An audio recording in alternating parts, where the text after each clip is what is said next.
Welcome back to Sarah's Table. Tonight we are going to be wrapping up our 2-episode arc of Psychic Trash Detectives, which I feel like is fitting because my day has been a garbage pile. Pew, pew, pew, pew. Ta-da! If you give it jazz hands, it makes it all better. Yeah, and then it's like it's a musical garbage pile. I don't know. We'll see. Anyway, hi, I'm Sarah Moore. My pronouns are she, her. I'm going to be your host. I'm going to be your game master. I'm going to be your favorite person. I'm going to remind you to drink water. I could use some water. Let's all have some water.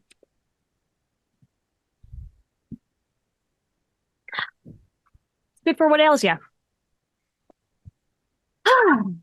It has been wild. Last week I was in Disney World. It was 85 degrees. And today it is not either of those things. So, yay. This game is by Scryptid Games. And correct me if I'm wrong, but I believe that this is the first game you are releasing as a studio? It is. Yes? What is the first game that we're kickstarting? The first one you're kickstarting. The second game that we'll be releasing. Nat Mesnard has released already Ball of the Wild, which is their amazing game where animals dress up like other animals. It's so good. Everybody loves a good drag scene. I can't wait to play it again. It's the most delightful. Go buy that one and then come back this one. I think I actually have it right here. Oh, do we have a visual aid? Let's take a moment. I might. I don't know. I think so. Let's see. We'll vamp for a moment. This is what happens at all drag shows, right? Is that like something's going on in the background and the host is just waiting for that person. There it is! The ta-da! Ball of the Wild. I just need to know, if you were to play Ball of the Wild, what animal would you be dressing up as? What animal? We're just going to take a moment. I have thought a lot about this, and I would play a ferret dressed as a llama. Oh, okay. So is it like a big puppetry situation, or is it a llama-sized ferret? It is a ferret-sized llama. Ferret-sized llama, small.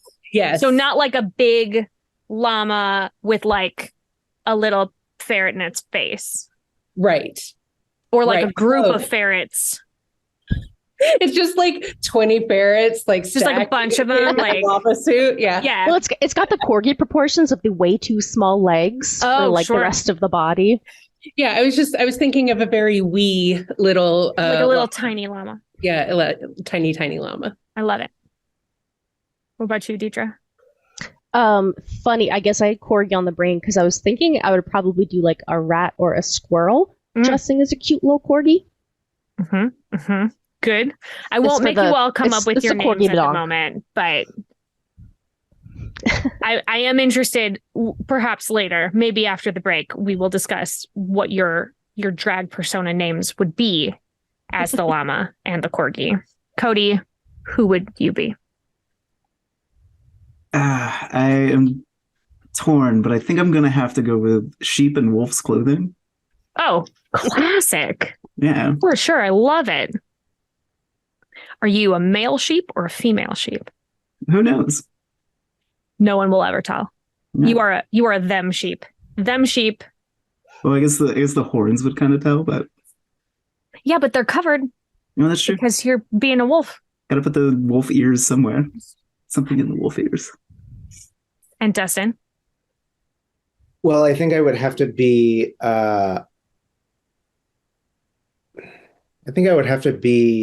like a feral hog dressed as like a unicorn. I love that.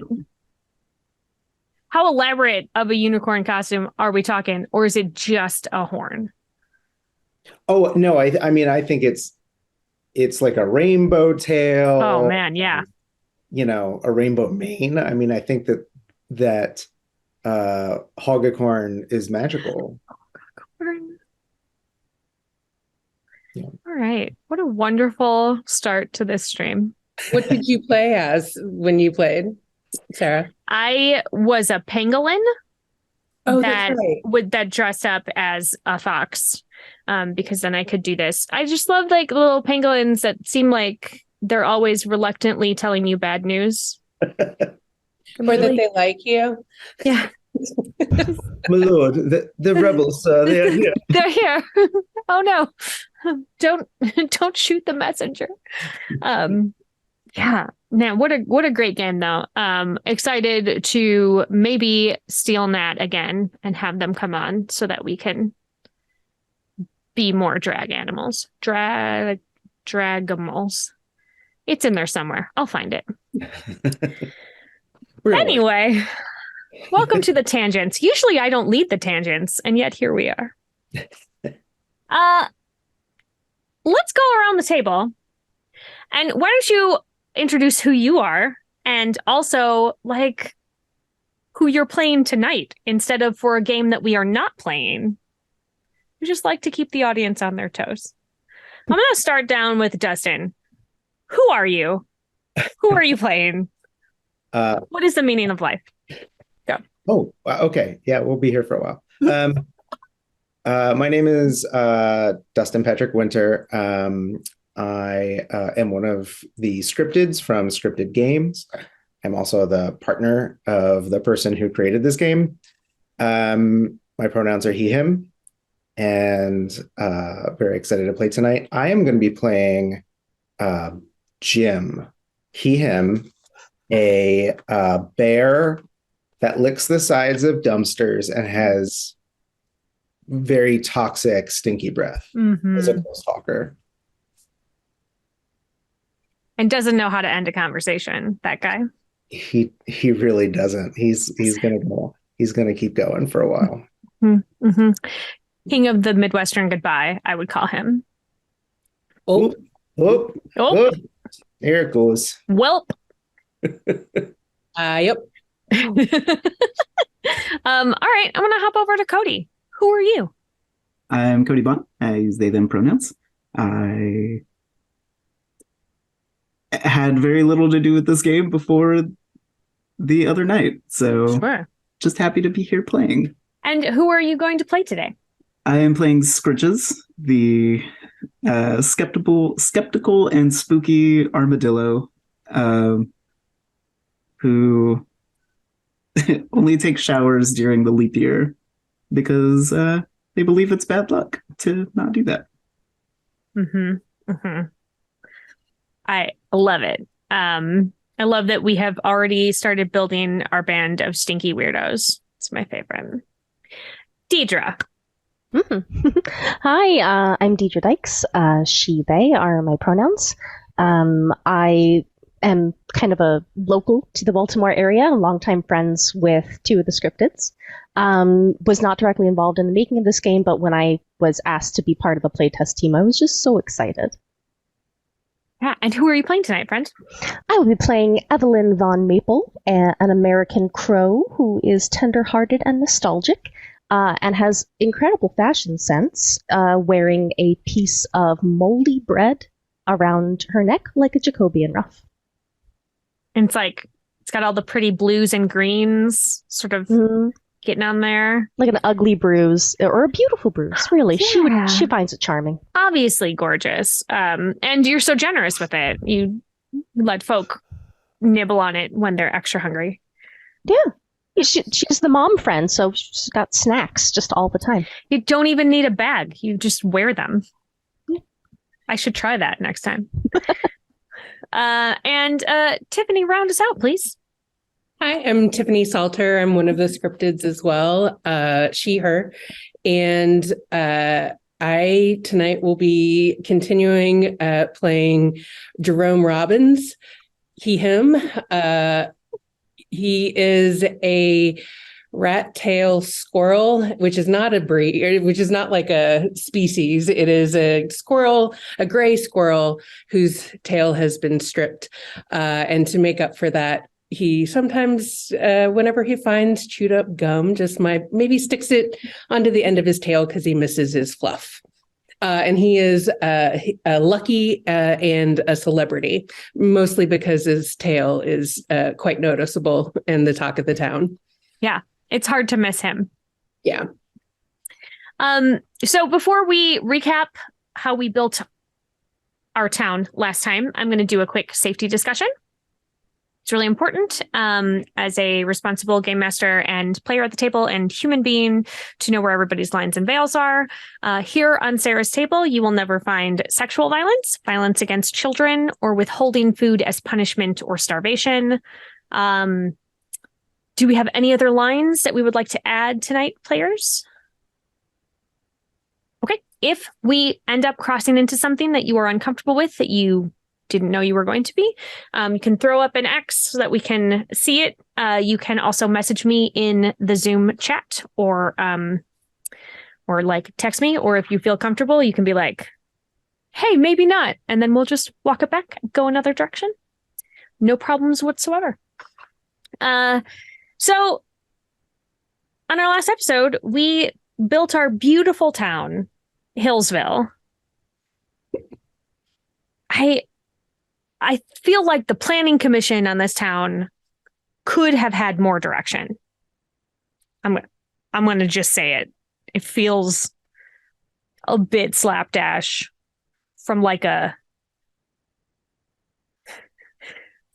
infrastructure kind of way. Tell us about the town.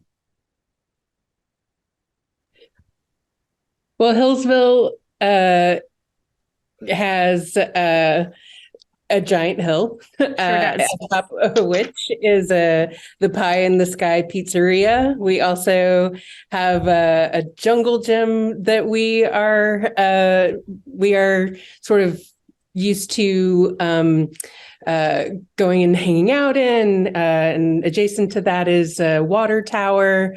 And I think our last one was the actual gathering spot called the Gathering Spot Donut Shop. With the big O that like keeps coming loose. Maybe sometimes, blazes a trail through the town. Yeah. And when it rolls off, when the O rolls off, there's just like a big, like straight up stand there, like a big metal thing that it was attached to. So it just looks like it says the Gathering Spit. Gathering Spit. Ooh. Yummy. So we something smells wrong in this town, my friends. Probably several things, to be honest. Many things are wrong, but this particular existential threat that we are dealing with today in our game, the name of this mystery is Where There's Snacks, There's Impact. The trash is disappearing from the town, which is a problem. I mean, the people probably think it's great, but like our heroes, that's a big no-no, because that's where you get all of your snacks and your joy, I think, probably. And you each had theories as to what was going on with this. I have them here, but do you want to remind us what your theories were about why the trash is disappearing?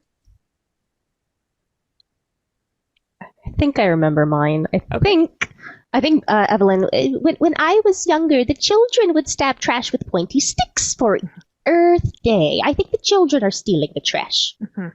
And you're not sure why they're taking it, just that they're taking it away. Just that they're taking it away. It's hooligans. Just shake your little crow fist. Kids these days. In my day, we left the trash on the ground. Do crows shake their wing or do they shake their foot? Oh, I think it's the foot. I think the foot is much funnier. That is funny. Make it into a tiny little fist. Very small, itty bitty fist. Cody, do you remember what your theory was? I think so. I think I said last time Scritches had seen men in suits around town. Yeah. So he thinks the men in the suits are taking away all the trash, so all the animals are weak and they can't they can't run away as fast, and they steal them and turn them into mascots. Correct.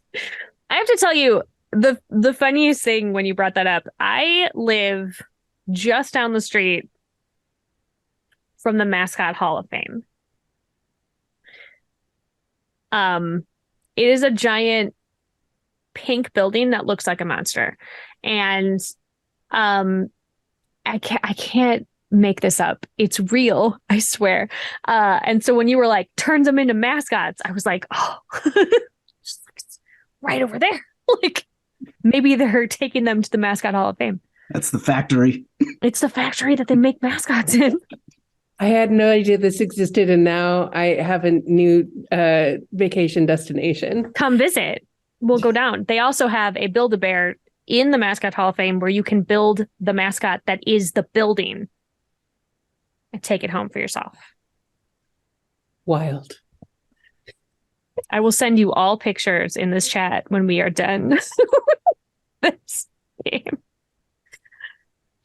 Listen, my life's real weird. Anyway, Tiffany, what is Jerome's theory? Jerome is convinced that Gustavo, who hates all of the trash animals and is the owner of the pie in the sky, that Gustavo is working with hard hats, with the hard hats who are wandering around town. Yeah.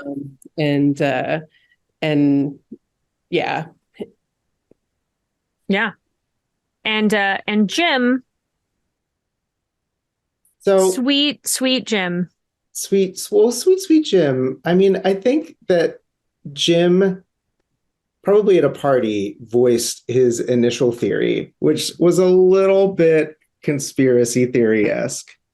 He said he thought the fish were behind it. It's the fish. It's those damn fish. Well, I think somebody called him out on it. And I think that he spent a lot of time thinking about how that was like kind of xenophobic. How you know, fish are cool. And that was like not a cool thing to say. Yeah. And I think it's really bothering him. I think it's kind of eating him up inside. Oh no. Is he having like a crisis of conscience? Does he need to go apologize to the fish? We'll see if we get there. But I think that in light of this, he's come up with an even weirder and scarier for him possibility. Oh no. What is it? He's sleepwalking and he's eating it all. Jim thinks it's Jim? Jim thinks it's Jim. Oh no. Jim, how could you? Jim is having a day. Poor Jim. He's racked with guilt, this bear. It is the only thing in his belly at the moment. Oh. Poor buddy. All right. So these 4 locations that we have mapped, you all know, or you have this sense that these are the locations that are relevant to the mystery.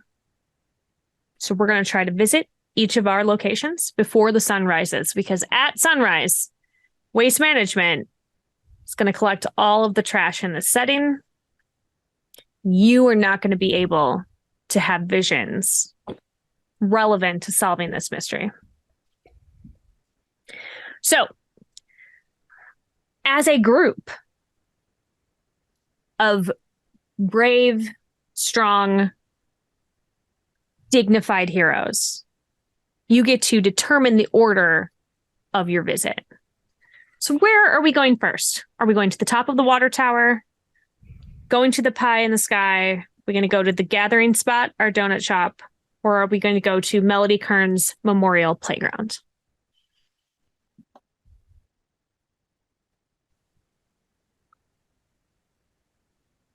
So much potential. I know. So much potential. I wonder if we start off at do we start off at the playground? We certainly can. Yeah. Okay, so I believe Miss Evie brought the playground to our attention. Mm-hmm. And so you are the protagonist for this scene. You are going to be taking on the lead role in your search. So you will randomly select 2 of the obstacles generated in the mapping phase of the game. Okay. I've got them on scraps of paper here. I'm just scrambling them up. Perfect. Should I tell you what they are? Or should I just draw them and hold them? I think you need to tell us because they are supposed to be placed. If we were at a table, they would be placed where everyone could read them. So, all right. The first one is trash cans with locks and small access doors. Okay. And the second one is a wasp's nest under the slide. Oh boy. I think I've been to this playground. I grew up on this playground. Mm-hmm.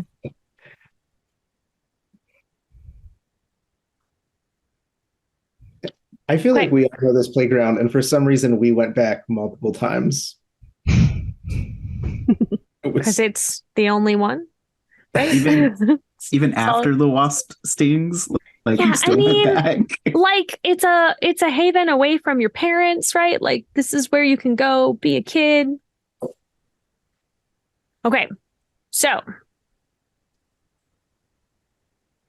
we know that those 2 things are going to come up, but we don't know quite yet or how that they will arrive. So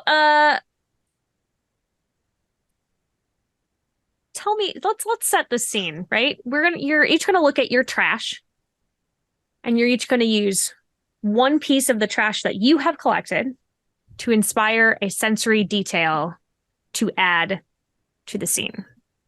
There's a couple of examples in the book. So the first example is if you're in an arcade and you have an empty bag of gummy bears, maybe that is inspiring you to say that they're, kids playing pinball, eating bags and leaving sticky handprints on the glass. Let's be very tactile and descriptive. This is a game where you get to be a little gross. So don't feel like it has to be flowery and sweet. It can be a little gooey, which is maybe the name of this episode. It can be a little gooey, everyone. So let's reach into our trash piles. Who wants to go first? I do, because you said gooey, and I was staring at my trash looking for inspiration, and I have syrup for caramel or coffee and drinks. Yes, with perfect. Caramel. It's caramel flavored, so I'm sticky gooey caramel. There is just Jerome may love this or hate this. There is just gum stuck to every surface. Ooh, yeah. Not so much on top of the tire swing, but definitely on the bottom of the tire swing, definitely on the poles that hold it up, on the underside of the slide. Actually, it's probably a dare, get your gum on the underside of the slide and don't get stung. Near the wasps? Yeah. Are there picnic tables here? Yes, but there's 2 and one has a broken bench. Got it. And there's definitely gum. Just gum everywhere. You don't put your hands anywhere near under the table. No. Yeah, you probably can't sit on them either. You could. It's gross. Every time Jerome comes to this playground, he leaves with 5 different fresh wads of gum stuck to his tail. A bunch of fun different colors. I wonder what color Jerome's tail is going to be when he leaves today. I just imagine Jerome on the underside of the table. It's just pulling at this gum that is hardened in place. Come here. Come on. You're the perfect shade of aqua. Right. It's definitely, fresh wads of gum are easier to manage, but they're not all you don't always want to go for the same sort of grayish pink color. So if there is an aqua colored one, then, you might work a little harder for it. That's fair. Jerome, why don't you add a little something to our scene? What's going on in your trash stash? Well, I know you said not flowery, but I did have this little flower from last time that I did keep, and it is now crunchy and dry and sad. Mm-hmm. And so I'm going to say that we're probably, I don't know, maybe, I don't think we determined a time of year, but maybe it's like midsummer and everything is just like not Scorched. irritated. Yeah, it's scorched. Everything is crunchy. What patches of grass exist in this very sad playground are just kicking up like bits of dried grass and dust as you walk through. It's that like the kind that like stabs you when you sit on it. Yeah, for sure. Yeah. So not the most pleasant like walking experience for bare feet. No. Speaking of bare feet, Jim, Heyo. Oh, what are you adding? I think that so the piece of trash that okay. So the piece of trash that I have here is this busted so I went to see Chuck Palahniuk one night, and Chuck Palahniuk gave me this weird plastic hand that he had signed. And it's like broken. There's like it's in multiple pieces. I don't know. So anyway, Oh no. that's weird. High five. I think that there is something kind of like gory and weird here. Like there is a like there are like speckles on the ground that we think like, is that blood or is it just somebody's milkshake that got spilled? I don't know. Whoa. Like a reddish brown stain of some kind. Yes. Very suspicious. Is it blood or is it cheerwine? The age-old question. Porque no los dos. It's both. And Scritches. Oh, I'm very glad that we started here because I had this perfect piece of trash because I'm a child and I eat children's snacks. But Heck yeah. it's a bag of PB&J bites, which really got me thinking. And Tiffany, I'm so glad you said midsummer too.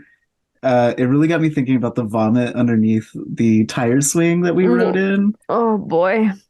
So my thought is there's probably like bags like this all over the playground or sandwich bags of some kind. Sure. But there's one kid specifically who eats these all as he spins around on the tire swing. And so around there, it always kind of smells like peanut butter. But when it gets especially hot, the vomit smells very, very bad and very, very peanut butter jelly-ish. And so, yeah. Yum? Question mark? Vomit with a little soupçon. It's like just a whiff. Yeah. Peanut butter. I'm smelling It's like from afar. It's like, ooh, it smells kind of good. And then you get closer and you're like, oh God. I've miscalculated everything. It does not smell good. I was wrong. Unless you're a trash animal, in which case probably Maybe. great. Probably loving it. Everybody here is loving it. All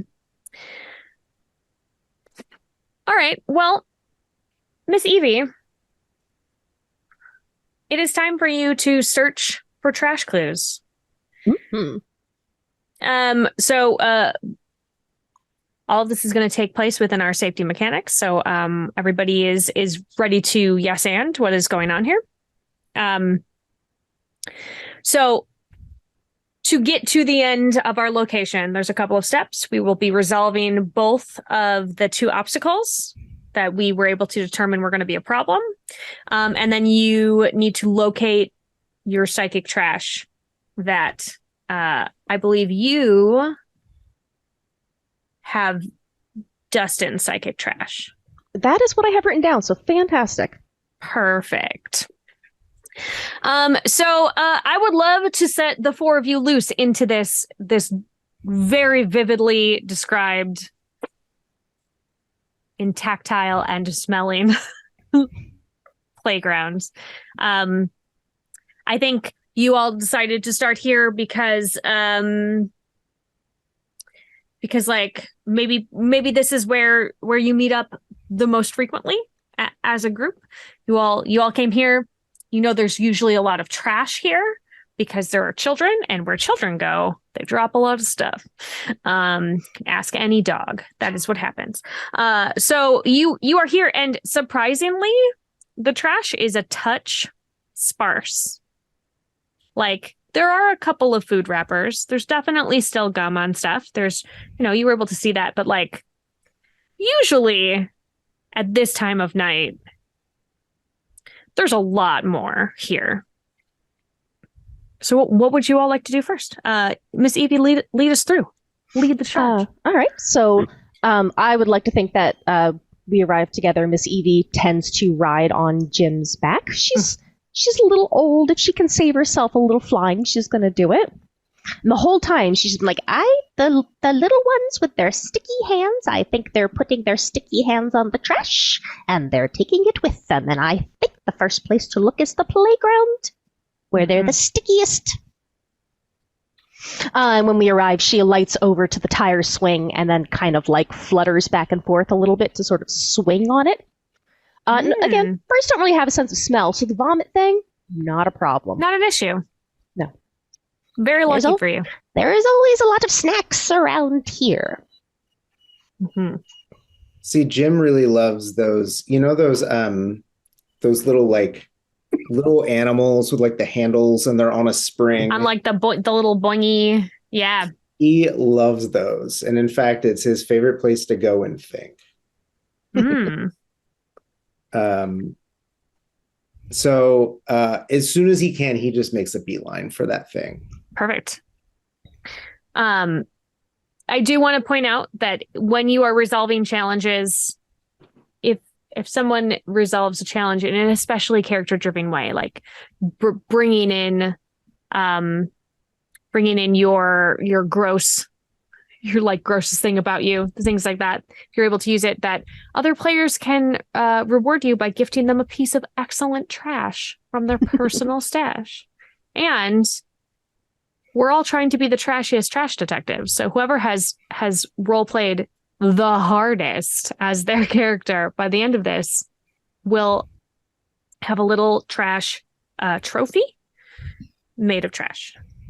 Wish I could make it in person with all of your bits of trash, but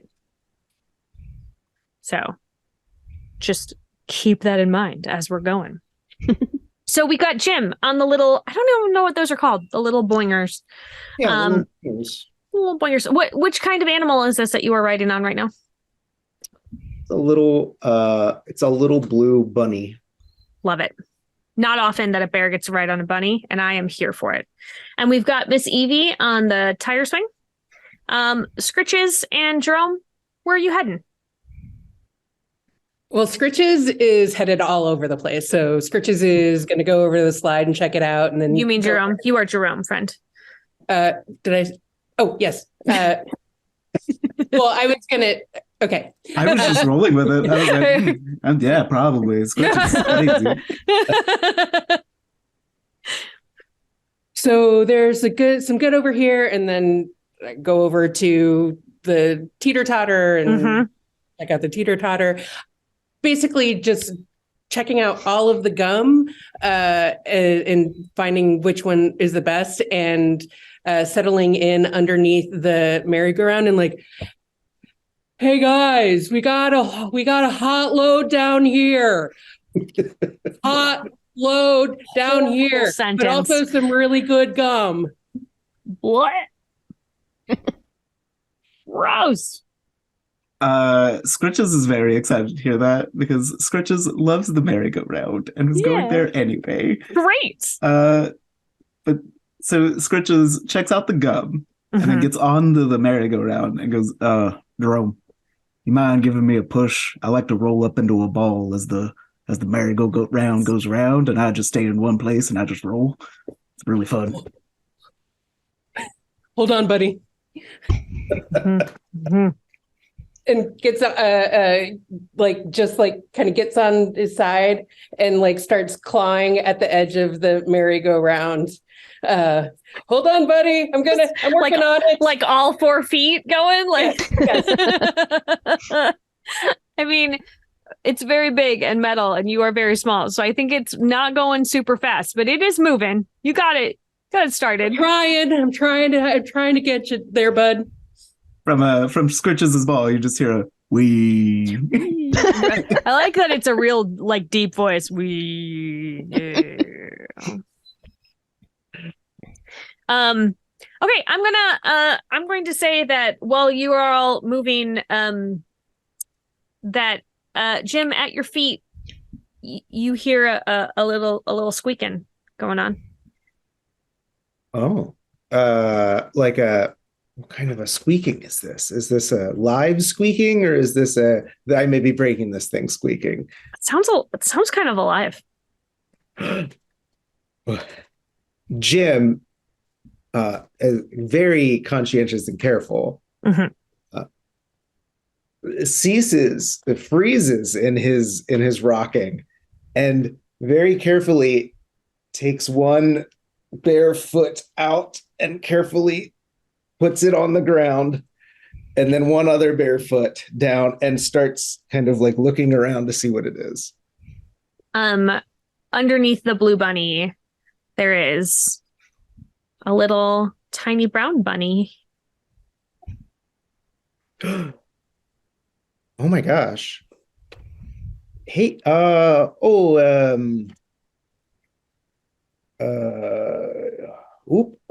what are you doing down here? Little guy, why don't you come on up here? Oh, I'm supposed to wait for my mom here Oh, yeah. by the bunny. Oh, sorry. I'm probably blocking you here. Let me just is she coming? She'll be here soon, huh? I'm kind of worried about you. She said I was supposed to wait here by the bunny because I'm a bunny, and then this is a bunny, and she is a bunny, but she's a bigger bunny, and I'm supposed to wait by the bunny if we ever get separated. Oh, yeah. About how long ago was that? I did like yesterday. Oh, yeah, that's a pretty long time. Yeah. Hey guys, why don't you come over here for a minute? I got a bit of an issue. Just a real humdinger of a thing I can't figure out on my own. Just rolling. Trump just kind of rolls over while still like moving his legs and runs over as fast as he can. Okay, guys. So here's the deal here, and I'm gonna like very conspiratorially, like I'm probably like gonna hold out like big bear paws to like bring Scritches and Jerome up to the level here, so we can all have like a little team huddle. Mm-hmm. I love it when we play elevator. Do it again. So, oh no, the elevator went down. Oh, here it comes.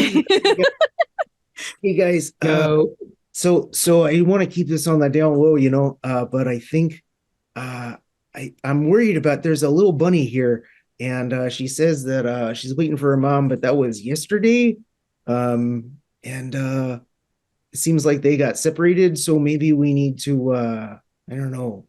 I feel weird about leaving a little bunny out here by yourself, So her mom's missing? Yeah. I bet it's the mascot man. Yeah, that's true. That's true. We should probably watch out for them ourselves. Yeah. They'll be after all of us. If you see a fedora, just beat it,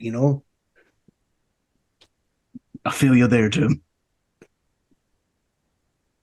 So what do we Well, do, guys? I can take a little look around and do a lap in the sky and see if I can see any mama bunnies. And I can run around and check under the stuff real quick. I'll go over the teeter-totter. I was over at the teeter-totter, and then I was over at the slide, and then I was under the merry-go-round. But I'll check everything again. Maybe I missed him.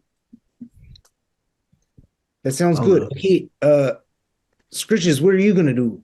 I'm gonna roll over to the slide and see if we can find anything over there. All right, that's a good idea. Jim, do you want to keep an eye on our new little friend? Yeah, I'm gonna stay right here and just kind of, play the big bear type.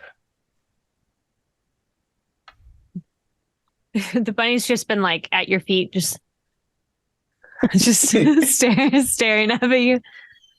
What are you guys talking about?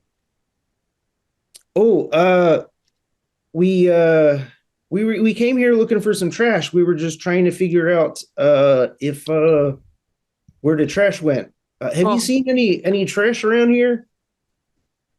Yeah, there's always garbage on the ground.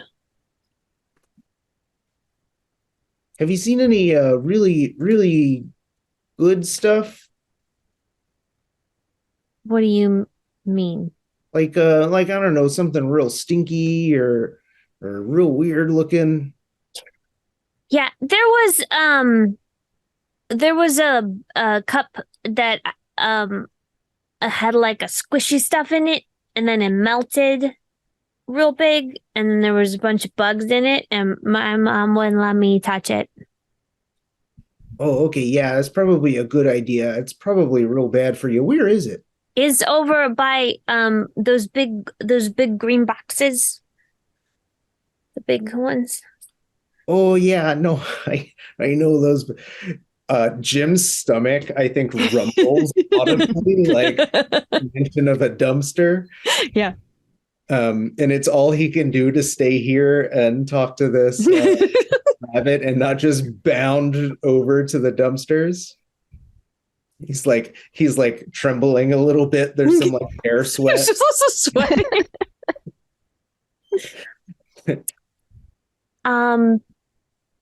Let's hop over to what's going on with Jerome. You are doing your circuit again, and like you're finding a lot of great gum, but you're not finding any mama bunnies. So I get back to them. I'm like, well, there's a piece of what looks like watermelon double bubble under the slide. Yeah. And then there's a piece of maybe some cotton candy, bubble tape, only partially chewed up. I could really work with that, I think.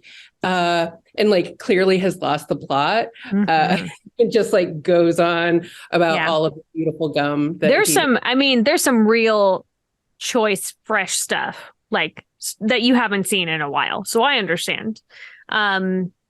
Miss Evie, the trash is really, there's not really as much trash as there usually is. And I didn't see any bunnies. Miss Evie, your viewpoint, because you just went up and did a big circle. Yeah. A little lap. There is something weird by those locked trash cans. Mm-hmm. And you're having a really hard time. There's a portion of underneath the slide where the wasp nest is.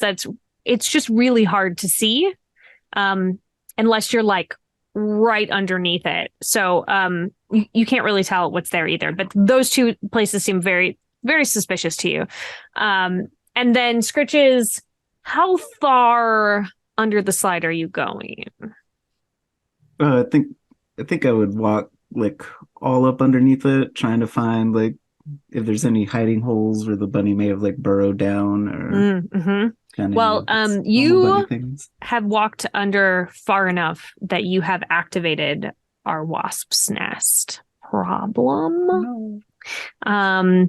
It was fairly quiet and you were looking around and you were bumbling and you were maybe you like rolling, and so you like got up into a ball and rolled in there and you like bump the slide a little bit extra, and now you are hearing like a very ominous, loud, angry buzzing coming from this nest.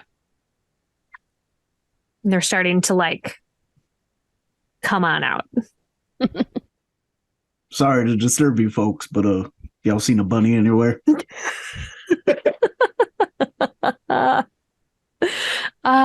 Sadly, they do not answer you. They do that cartoon thing where they like form a shape. And it looks like boxing gloves. And then they come at you. Uh-oh. Jim! And Scritches starts beelining towards Jim and the baby bunny, I guess. Or where everyone is, I guess, now. Well, so what Jim sees is Scritches like half running, half rolling, probably, right? Like running so fast and then trips. Tripping and trip, keeps going. Becomes a ball and then just unrolls it. Followed by a swarm of angry wasps. Oh, they're so mad. They're so mad. Okay, I think it's time to go now. Hey, just there's some angry wasps coming our way this is to the bunny. Sure. I feel real bad about leaving you here with the wasps. Would you come along with me, please, for just a minute? Mom said I'm not supposed to go with strangers, though. I'm supposed to stay by the bunny if we get separated. Okay, well, here, and Jim is just gonna like dig a little like hole for the rabbit really quick as he's watching these wasps come towards him. And he's gonna be like, "Okay, we'll just stay here. I gotta go." Oh, okay. And then she jumps in, and then I think that Jim runs away and bury the bunny. Feels real bad, and then runs right back and just like goes like this over the hole. Okay. So the wasps are following our friend Scritches right back to I think Miss Evie, you're still above. So like I don't think that but you can see what's happening. Yes. So she's definitely going to start heading. She may not be able to see the wasps super well, but she could see that Scritches is running something. Yeah. So she's heading back down again. I think that timing wise, as you're coming down, you get between the wasps and Scritches, and you can hear them now, and they are very close to you. Oh dear. No, Scritches, what did you do? I didn't do anything. They came after me. From far off, you hear Jim bellow, "Get to the dumpster!" That's a good idea. Jerome takes off toward the dumpster, but as he's going, he's like winging like wads of gum at the wasps. Are you like pulling it off your tail and tossing it? All right. Well, I mean, I definitely think that that's going to catch some, and they are not going to be happy about it. And I feel like this is a moment where someone should gift you a piece of trash because you are helping this. So I'm going to just like mark down that you have an extra piece of trash. I have a paper straw here. It's pink and chevroned, and that is what. Here you go. That is what you get. I use that on the smaller wads spit to make better aim. Yeah. It is working. They are confused. They were like they had shaped themselves into like the shape of like a jet plane that they were chasing after Scritches with, and then they just start getting hit with gum, and it like messes them all up, and they like become a little tornado for a second, and then they start breaking up, and they're very confused. Half of them are like, "This is not worth it," and they just go back in. So now you have a smaller one, and they have sort of like they're the angriest of them because of course they're still out. And so they sort of take a moment and they regroup they just become like a big exclamation point for a second. They're so mad. And then they take off after Jerome. I feel like at this point, Miss Evie is going to tell everyone, run, go for the dumpsters. I'll try to draw them off. And she's going to try to like caw at them and circle around them and heckle them and try to get them to like fly, like to lead like them on a merry chase. Like a sheepdog. Perfect. Okay. Yeah. This is like that scene from Aladdin, right? Where they like make the cloud look like the top of an ice cream cone. Except you're doing it with wasps. And I think you maybe even get stung once because you sort of end up into the fray. But they chase after you. You can fly way faster than these wasps, even in your, dotage. You still fly faster. You're going to be real tired. But you manage to lead them away. They get really confused. You're good at weaving in and out of stuff, and they sort of disperse and head back, grumbling the way wasps do. Head back to their nest, and it's still real charged down there, but they're not coming out. So, friends, Miss Evie is so tired. She's so tired. Oh, Scritches offers, excuse me, Miss Evie, if you would like to ride on my back for a little while and eat some of my bugs, that'd be all right. I feel slightly responsible for this mishap. Slightly. Don't worry about it. We got it resolved, but I will not say no to a little coasting along, and thank you for the buffet. Delightful. So you were heading over towards Jerome. You have now gotten to the trash cans, the dumpster. There's a big old padlock on it, and there is some trash around the bottom of it. But not as much as there usually is. Usually there's it's kind of overflowing. But at this point, they're firmly closed and locked, and there's just a smattering on the ground instead. So is there no way to like get inside? Like if I scurry up to the top, is there, or like if you head your way up there, there is a little, over the years, your fellow trash animals have helped out, kind of like been able to gnaw their way in. There is a hole that you can get into. Absolutely. I'm going in, guys. And I scramble down in to see if I can find anything super helpful. Well, there's a bunny in there. Do you have a little bunny? Baby? Yes. Did you find her? I got caught. I can't get out. I fell in. I was trying to get away from some wasps, and I fell in here. Yeah. Those wasps are terrible. Really? But your baby bunny is by the bouncy bunny, and is waiting for you. Oh, that's wonderful.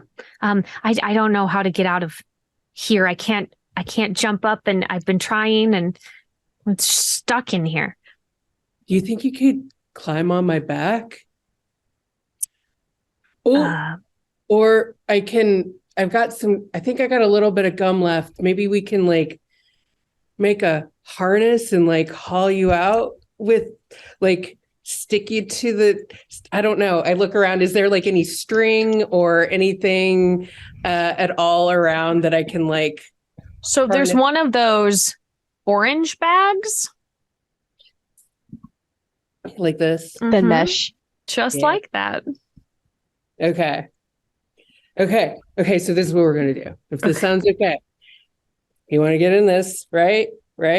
And then we got a big bear friend out there who can like, hey, he's cool. He likes to lick dumpsters. He's not going to eat you. It's fine. Okay. He's the one that found your baby bunny in the baby bunny doing just good, just great. Okay. So if you can get in here, I can get the big bear friend. So his name's Jim, by the way. He can pull you up out, I think, because you got in here, but it's very clear that you're gonna stay in here unless we get you out. Is this okay? Yes, I think. Okay. I would like to be out of here now. So I get the bunny situated and try to like drag this up at least to like where Jim could grab it on the other side. It's a full-grown rabbit. It's heavy for a little squirrel. You're doing great. Oh, well, I was just trying to bring the bag up. Yeah, you'd get the other end of the bag for sure. Okay. Hey, Jim. Yeah. Can you come up here? We got a bunny situation, a rescue bunny. We found the bunny. I found the bunny. The bunny's in here. I've done it. I'm a hero.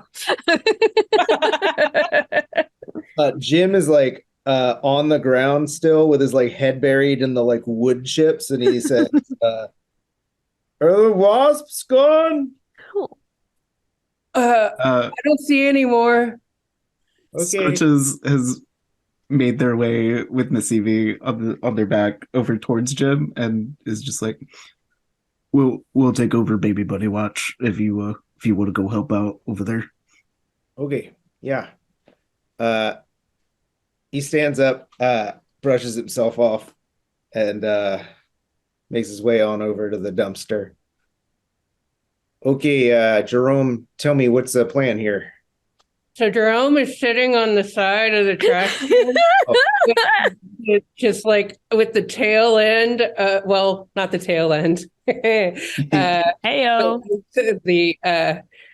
We're really sensitive about tail ends. I understand, especially Jerome.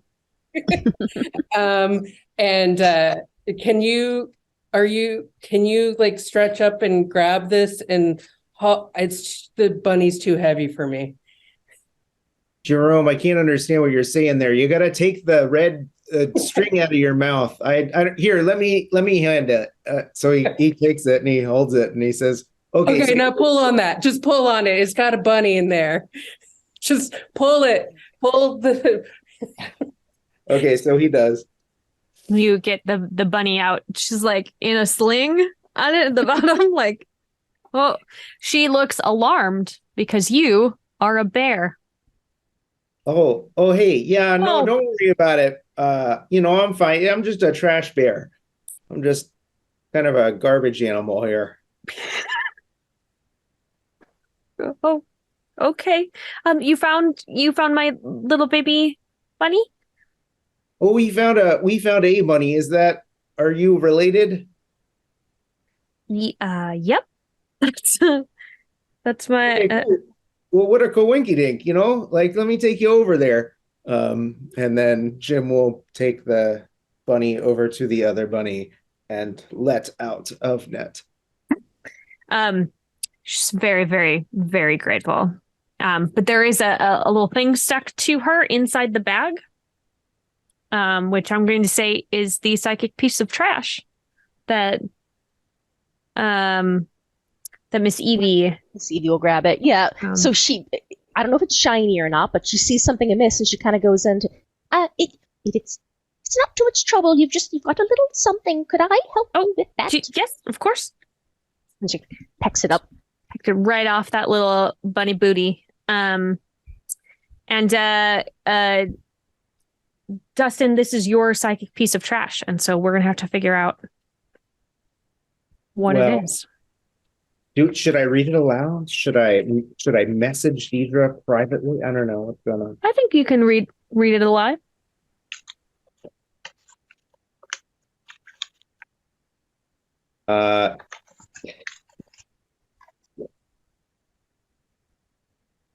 You can take creative license here, but it's a rancid fish covered in maggots and dirt, bones exposed. Yum.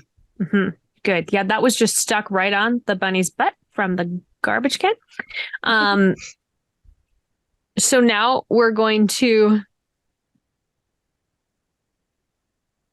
listen, trash, especially this particular piece of trash, is very psychically powerful. So it is going to require everyone's input to safely and accurately receive and interpret a vision.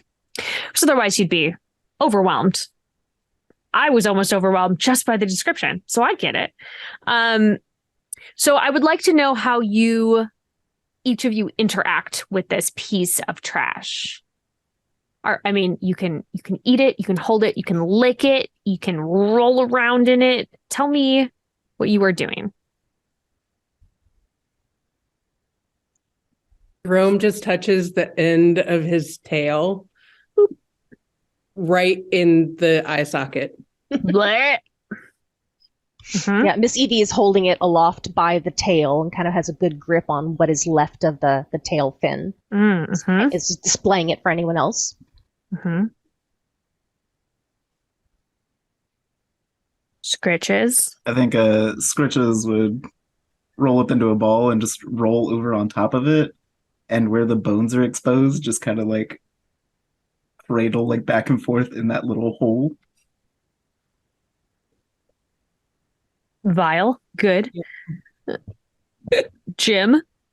I think Jim gets way down low, and then with one big bear claw lifts the fish head up and looks it dead in the eyes, and he says, "Alas, tis David, I think.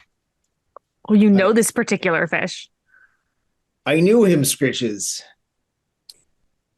Mm. Uh, And I think that Jim sheds a single bear tear. Oh, poor Jim. Jim, Real you were sorry. having a rough go. He's a sensitive bear. Sensitive guy. Real sorry about your friend, Jim. That's very sad. Okay, Yeah. Miss Evie, because Almost you like- are our protagonist here, you get to ask Yes.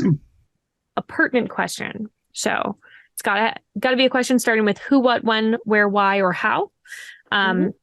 Something to do with solving the mystery of where the trash is going. So what is your question? Question is, where is the trash going? Where is it going to? All right. So we have a couple of vision prompts here. And I am going to I'm going to roll a die. I'm going to figure out which one it's going to be. I know we don't generally do a die, but there are several ones here.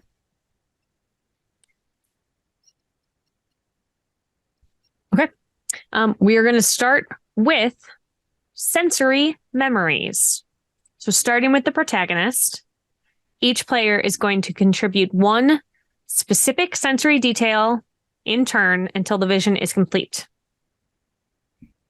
And then we will discuss how the vision answers that question.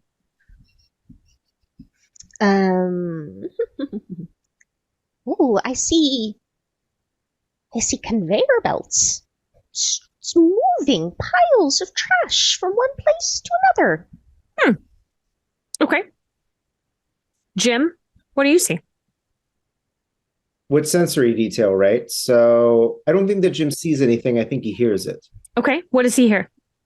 Sounds of machines, big machines, clanking and grinding and things like that, and the sounds of men kind of calling to each other, like you would hear in like a construction site or in a factory or something like that. Okay. Scritches. Scritches probably gets a good whiff of like burning oil and gasoline and like exhaust fumes, basically. Okay. And what about Jerome? For Jerome, it's feel. Everything, nothing, there's no stickiness. It's too clean. Like everything is like slippy. Oh, Like, interesting. Can't get any traction. You're not sticking to anything. Okay. And how do we think that all of those senses put together answers the question of where we think the trash is going to. I mean, I guess it's so. The thing I was pitching is I feel like maybe it's at like a center. It's being sorted into recyclables and burnables, so it's ending up somewhere that people are moving it around and taking it to different places than they used to. Mm. So, like, not the landfill anymore. It's going somewhere else. Mm-hmm. Okay. Does anybody feel like they want to add on to that? They're trying to make the trash too clean. Ooh, terrifying. They're washing the trash. Ugh. All right. That feels weird. Not a thing that we have encountered before. All right. I feel like we've exhausted what's happening here at this memorial playground, and I think the mama bunny is trying to hustle her baby bunny away. She's very grateful and she says thank you, but she also like witnessed the four of you just have like a very weird moment with a dead fish, and she's just like, you know what, I'm a go.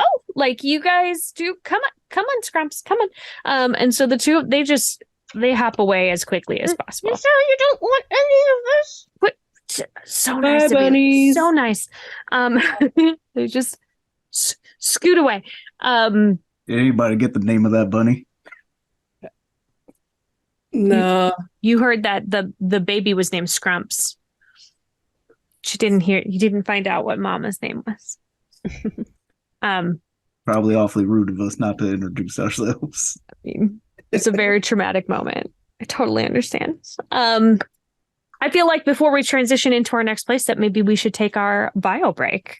I would suggest, like not trying the fish, 'cause that sounds gross. But again, listen, I'm not going to judge you. You eat what you want to eat. Get a drink of what you want to drink. And come back here in a few minutes and we will try to unravel this mystery. Yeah. So. Great. Bye.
Welcome back from the break. We did it. We went dumpster diving, maybe. We found more clues. We did literally go dumpster diving. Yeah. It's true. We did. We found good stuff. We found a clue. We found a bunny. Had a clue. And the clue was just like a beautiful decaying fish covered in maggots. Just a treat. We evaded What's not to love? I know, right? We evaded some wasps cleverly. And I think we have learned everything that we could possibly learn from the Melody Kearns Memorial Playground. So, friends, where are we going next? We got the top of the water tower. We got the pie in the sky pizza parlor. We got the gathering spot donut shop. I am partial to pie in the sky.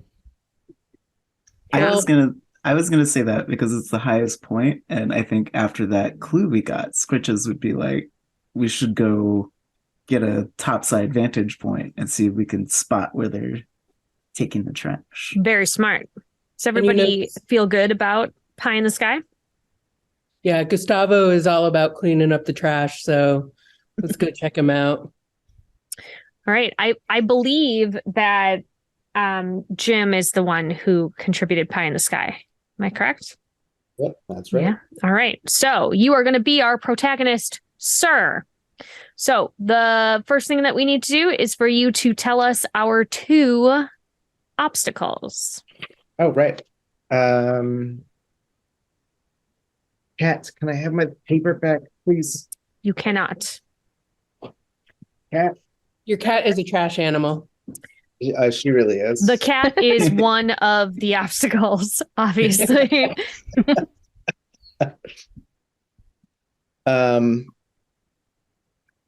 Well, I said that because he hates animals, Gustavo, the owner and head chef of Pie in the Sky, is an obstacle. Oh yeah. He's still that he's always working late. So he has chased you off many a night with a broom. What is the other obstacle? A big sharp fan. I was thinking like maybe like an exhaust fan for this. That like if you want to like actually get up on top of the building. Yeah, there's a big fan that's spinning around that is the fan that you got to be careful that you don't fall into. All right. Excellent. And you are going to have Cody's psychic trash when we get to it. So the first thing we need to do, you've gotten your way over to the Pie in the Sky, up that hill. Whew. It's very steep. It is definitely one of those situations where you are tired by the time you get to the top. Maybe not Miss Evie. You probably rode your way up, but everybody else, probably a little winded. So I would like each of you to dig into your piles of trash, please, and add something to this scene.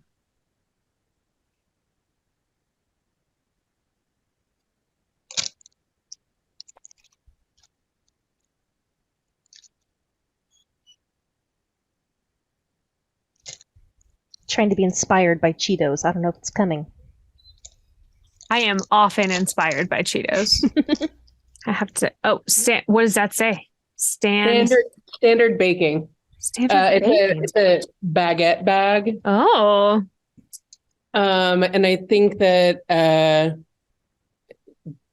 this is Claire was the fry cook. I think that is nice to the trash animals, and she's not really supposed to advertise other businesses in town, but she does maybe walk into work one day and sees Gustavo and like ditches the standard baking bag, and it kind of ends up as outside of the establishment.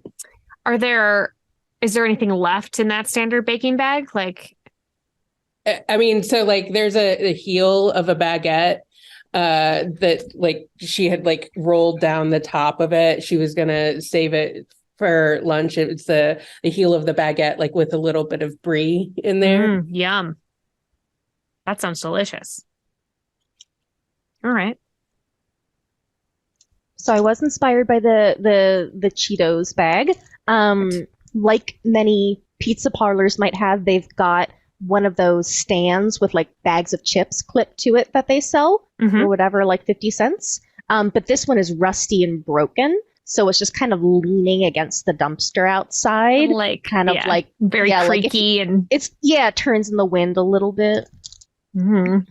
Makes And- suspicious squeaking noises if you're not paying attention. any bags left on there? There are everything is taken except there's like 6 bags of salt and vinegar chips because you either love them or you hate them. That's fair. And this town does not love them. Does not love them. Very strangely. All right. Jim?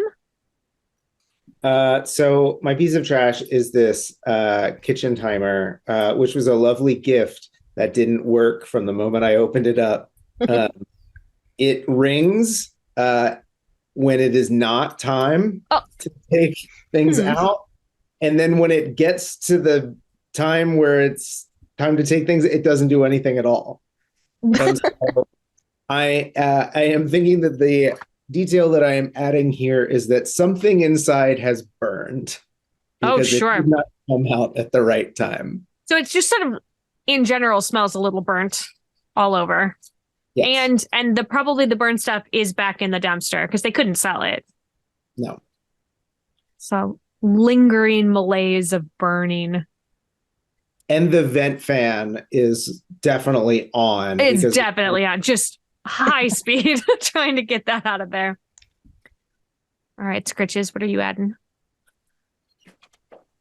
Okay, so I was inspired by the old Valentine's Day cards that we had. Because I remember us saying that there's like this place and the donut shop, and that's like all there is for restaurants or like eateries. So obviously this is the most romantic place to take your date.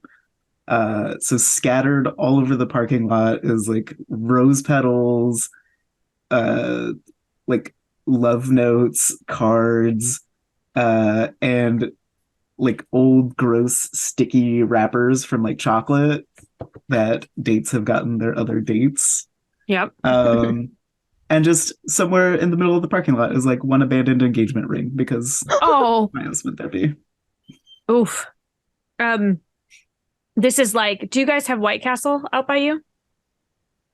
Do you have White Castle? No, but I'm familiar. You can reserve a table at any White Castle for Valentine's Day. They leaned into it. They were like, yeah, take your date here. We'll put a tablecloth it'll be great. Put flowers in the middle. It's ridiculous. I feel like that is the vibe here at Pie in the Sky. Just sort of whenever we're gonna lean in. This is obviously the most romantic. We have local bands play here. Date night. What's up? They've actually upgraded the centerpiece on the tables. They used to be live flowers that were always dying and rotting. Instead, now they're fake flowers. So fake they'll flowers that always you be never perfect. now they're just dusty. Yep, now they're just dusty and disgusting. Like your relationship, they'll last forever and be impressive the whole time. And equally dusty and disgusting. Equally dusty. Never knew that a relationship could get dusty, and yet here we are. I mean, if your date is at a place where a Nickelback cover band called the Dime Front plays on a regular basis, then Gustavo's nephew, the frontman of the Dime Front. I have a whole evening playing in my head right now of like the worst first date in history. I don't know why. I just imagine somebody trying to do like the Lady and Tramp thing, but with like a slice of pizza. Oh my God. It just doesn't work out as well. No, like it one would not. person's pizza rat and the other person is like eating it the right way.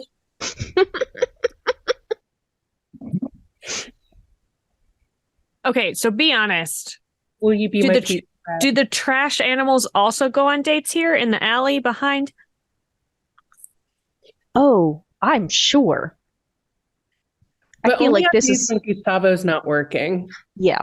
Hmm. Like there's probably like a chain of like gossip that goes throughout the town. Mhm. Like the pigeons or the crows spread the news. Gustavo's got a night off. And then animals start showing up in twos and whatnot and having little date nights. Well, that's wild. All right, great. It's date night, maybe. We'll see. All right. So we've set this scene. It is so pretty. Where do you want to start here at the Pie in the Sky?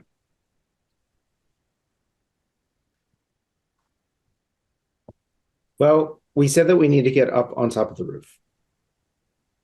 You're hoping to catch a glimpse of where the trash is going. Just everything around. Yeah. Okay. So we're gonna need to get up there. Okay. And then yeah, I think that's where we're heading. I think that's what we got to do.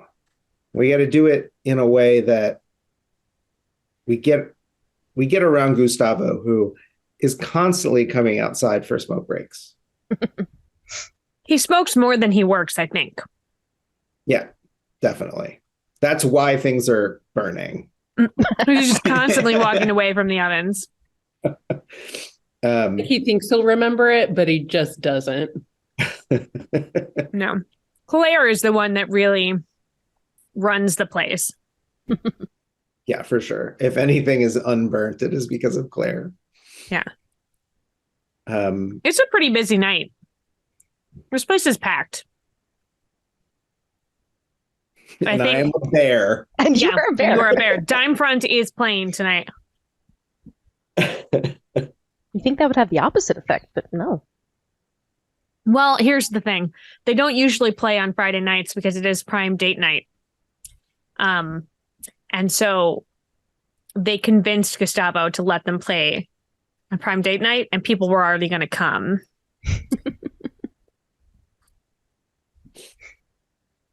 So just like weird jazzy covers of Nickelback songs are playing right now. You can hear it. I Just can like- hear it. This is cursed content right here. Scritches is just off to the side. Yeah. Scritch That's is what I was thinking. loving it. Loving it. There's a lot of finger snapping going on, you know. There's a lot of like jazz hand kind of thing. Can you imagine like a Kenny G-esque cover photograph? Yeah. That is what's playing right now. I have a really good lounge lizard like singing impersonation, but I cannot think of a single Nickelback song at the moment. And I'm not familiar enough to have any of the lyrics accessible, or else I would share that with you. I exhausted everything I knew, and it was solely from memes. So Yeah, fair. And that's okay. I think we can all picture the vibe of what's going on. It's very loud. Gustavo's nephew can't really sing, but he is the lead singer. I would call it more of a caterwaul, really.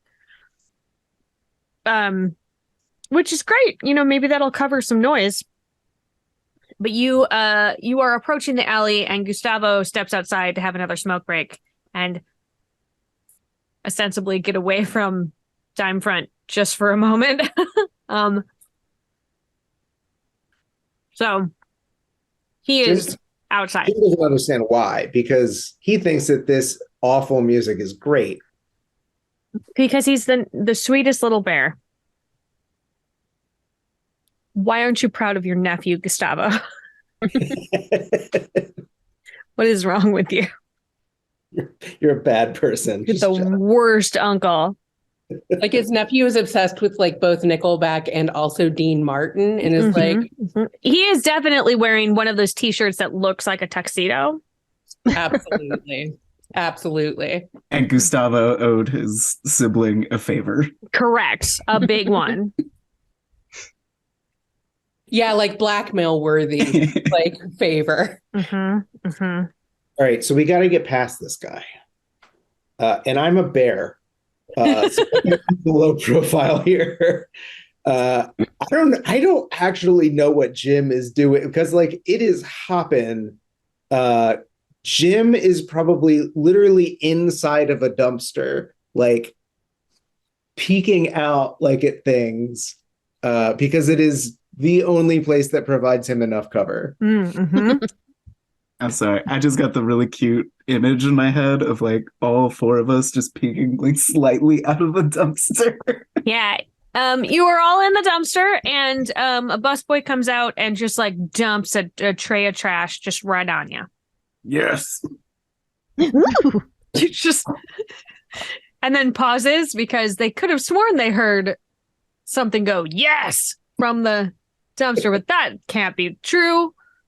There's just trash in there. So they go back in. They're like, I don't get paid enough to like see what's going on in the dumpster. I'm gonna leave. So you have it's a pizza joint, but they also sell pasta. And so there was some spaghetti tossed in, lots of dipping sauces for breadsticks that people didn't finish. So just like lots of dipping sauce on there, marinara for days, and some like garlic dipping sauce situation. And like a ton of salads because people don't eat the salads at the pizza place. That's okay. Yeah. Miss Evie is elated, finds a piece of garlic toast and kind of nestles in and makes herself a nice little second ruff to go on top. Double rough today, Miss Evie. Yeah, this one's nice and buttery. And while doing so, gets a little 2-ounce sauce cup just kind of stuck on her head. So it looks like she has a little chapeau. Like a little fascinator. And like a little fur. Like a little fascinator gosh. and like a wrap. You have never looked better, Miss Evie. And she also smells delicious. So good. So much garlic.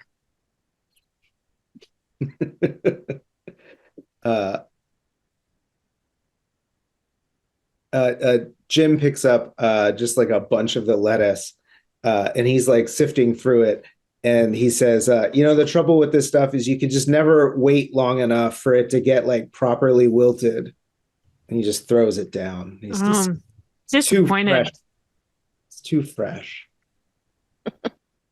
Jerome, bereft of many of the many pieces of chewed up gum that he had collected and then threw at wasps, picks some banana pepper rings off of a couple of half-eaten slices of pizza, clearly abandoned by children who were more interested in maybe the pepperoni slice. Sure.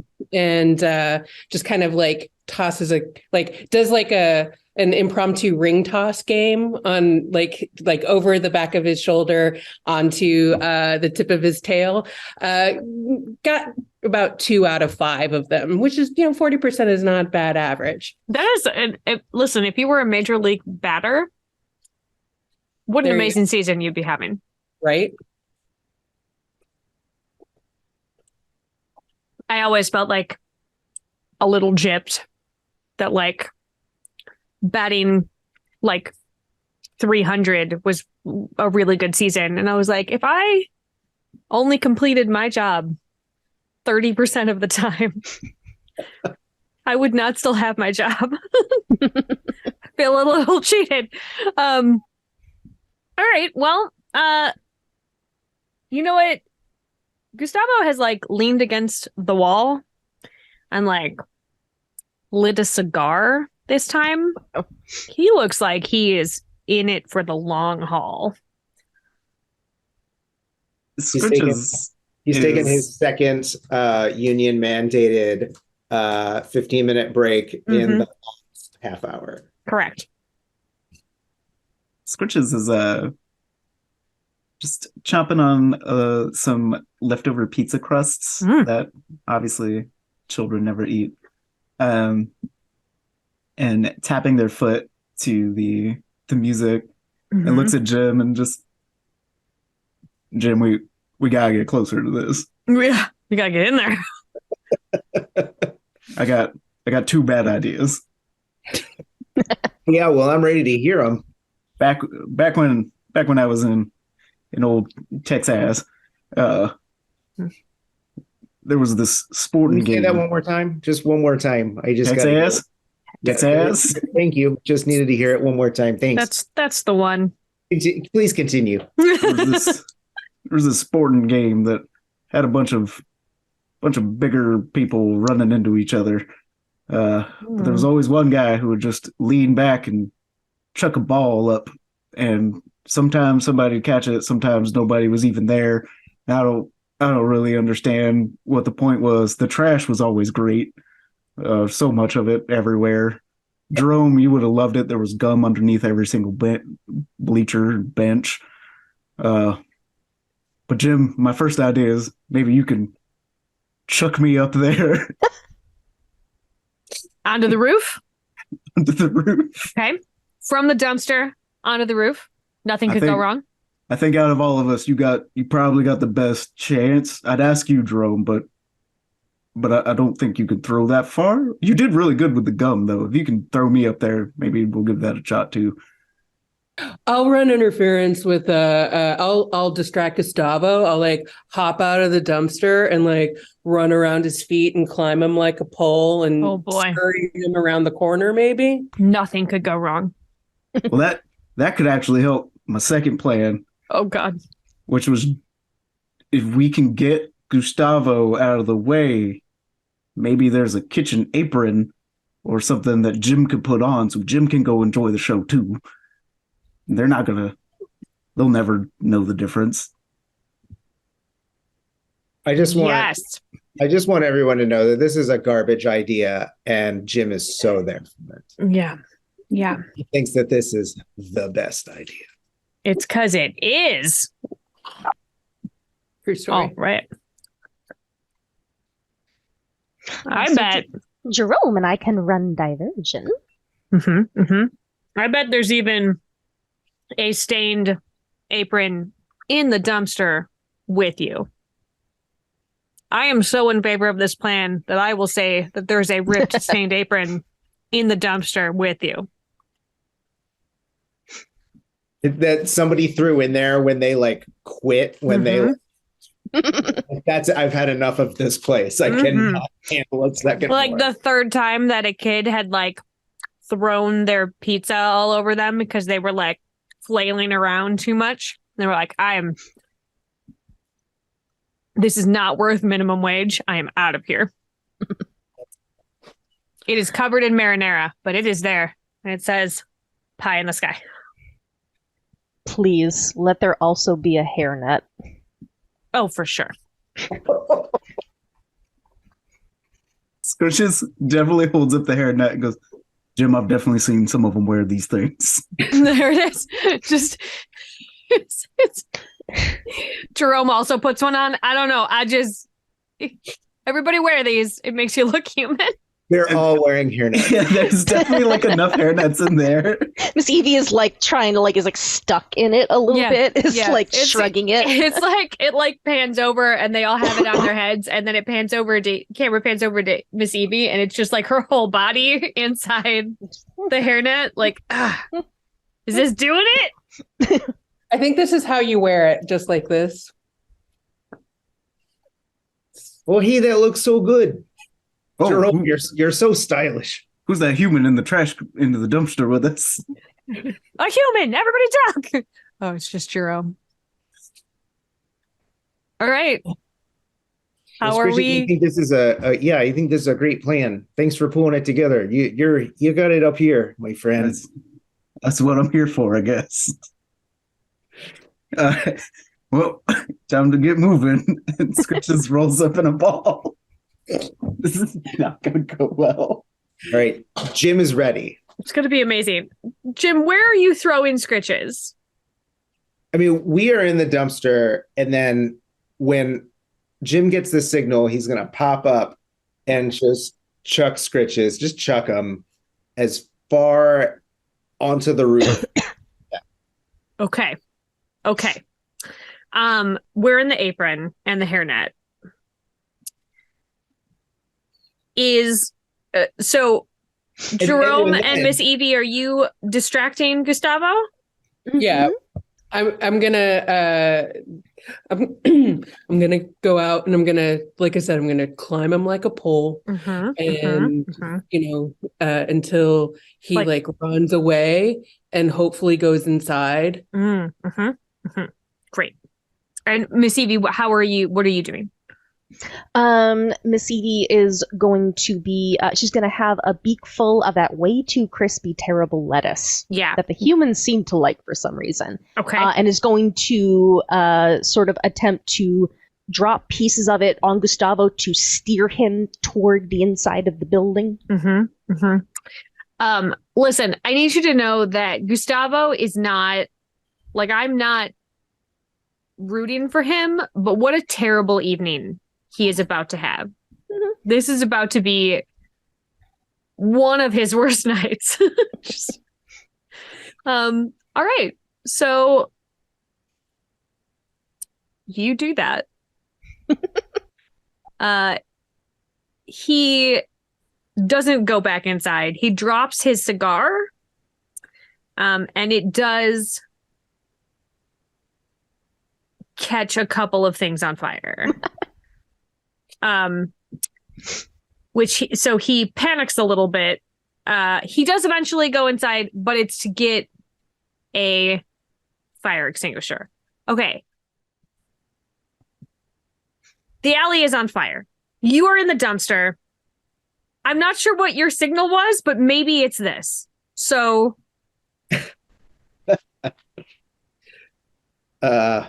so I think that while Gustavo is trying to put out this literal fire, Jim rises dramatically out of the dumpster and gives it his best impression of, I don't know, guy sports baller. I don't know. Man sports baller. Well done. So you look majestic when you come out of that dumpster and you throw Scritches, who has curled themselves as tightly as possible, into this little tiny ball. Real good. Amazing spin on it. Like, just the perfect spiral to get him up to the roof. However, like, it's right in front of Gustavo, right? Like, he has come right back out to try to take care of this and sees a literal bear come out of the dumpster and throw something. And he panics a second time, and you now have gotten a face full of fire extinguisher. He just, like, hoses you down because he doesn't know what else to do, because that's what he was holding. Look, we said we weren't going to do Cocaine Bear, but it feels like we're getting dangerously close to Cocaine Bear. Cocaine Bear. Culturally appropriate. Okay. You have gotten hosed down. Scritches, you are up on the roof now. You've made it. What are you doing, Jerome? Jerome hops back onto Gustavo's shoulder and sticks the end of his tail in Gustavo's ear. Okay, that doesn't go great. He freaks out and flails and is now just spraying just everywhere. The fire has not been put out, but he put the bear out, and now he's aiming at the walls. He can't figure out what's on his shoulder. He's just spraying just everywhere. I think that Jim is blinded by the spray and stumbles out of the dumpster and then just makes his way, like, blindly, like, trying to find his way into the restaurant. Oh no. With the apron and the hair. You, because you are blinded, and you vaguely remember which direction the restaurant was, you are now hugging Gustavo. Miss Evie sees that Jim is unable to see and lands on his shoulder and attempts to be his eyes. Great. No, break it off. Break it off. Bad hug. Bad hug. It's like a ratatouille. It's like a pro to berry. I don't know. I'm with it. You sort of make it. You're able to disengage from Gustavo, but Gustavo has now ended up upside down in a trash can, legs up, kicking. You feel in your hearts that this is going to cause problems for you later at the pie in the sky, but that is future you's problem. Tonight, you have bested your enemy, Gustavo. And Scritches is on the roof, and Jim just walked into the restaurant with presumably the kitchen. Evie. Well, yes, but it is one of those open kitchen designs. Oh, no. So Jim has walked into the restaurant with Evie on his shoulder. Okay, just act natural. Act like a human. You know, sort of make eye contact with everybody. Well, don't, you can't with your eyes. Make but eye pretend. contact Like, just with like everybody. if you hear a person, make eye contact with that and wave politely and say, how about that sport? Jim, what you doing? Well, I think that Jim is like trying to act casual, and walk like a human person, which is not going well for him. He just does not look like a human person. In fact, he looks just suspiciously like a bear. I can't imagine why. Like a bear that really enjoys the music. Dancing bear. You have a promising career in the circus.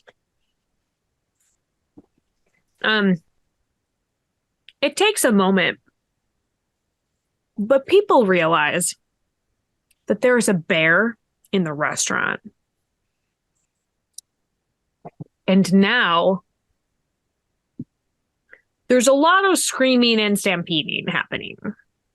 The band, though, just kicked it up another notch. They were like, yeah, this is the best gig we've ever played.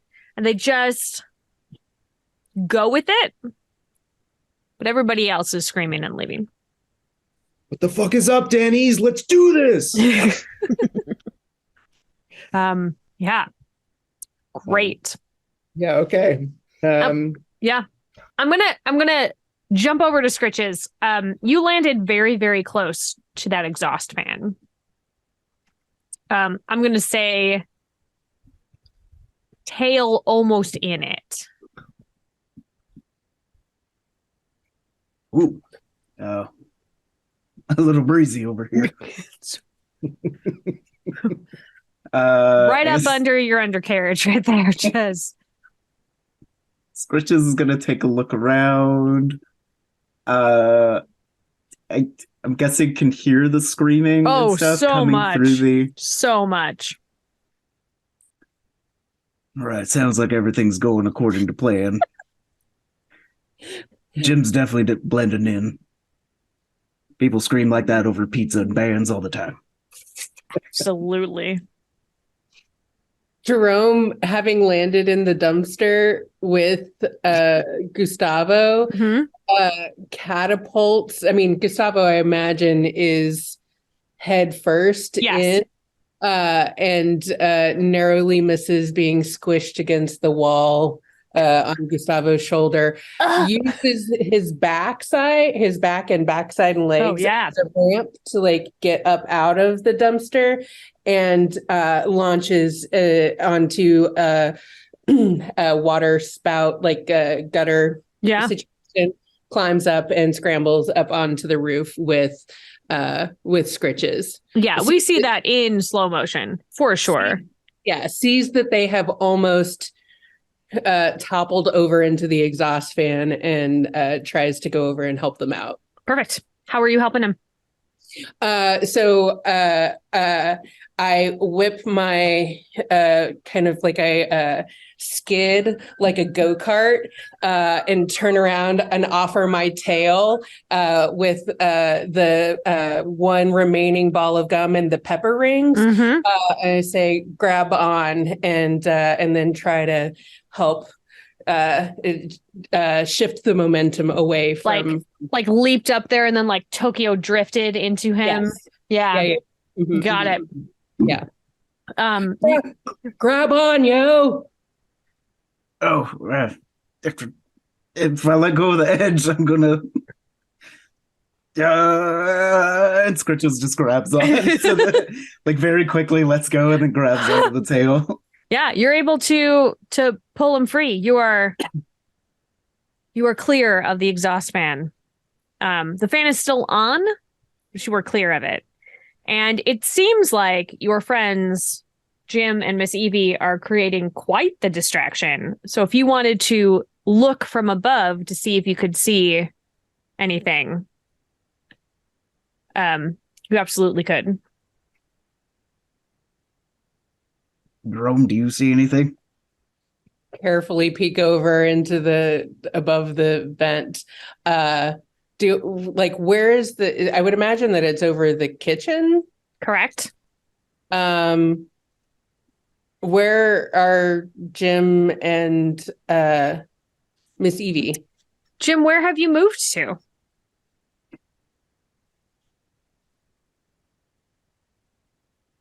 I think that Jim has moved into the room where the music is being played. Oh, yes. And is leaning arms crossed like one of those guys at the show, just like with his back against the wall, just rocking. Really, really kind of getting into it. Yeah. Great. Yeah. So you cannot see your friend Jim.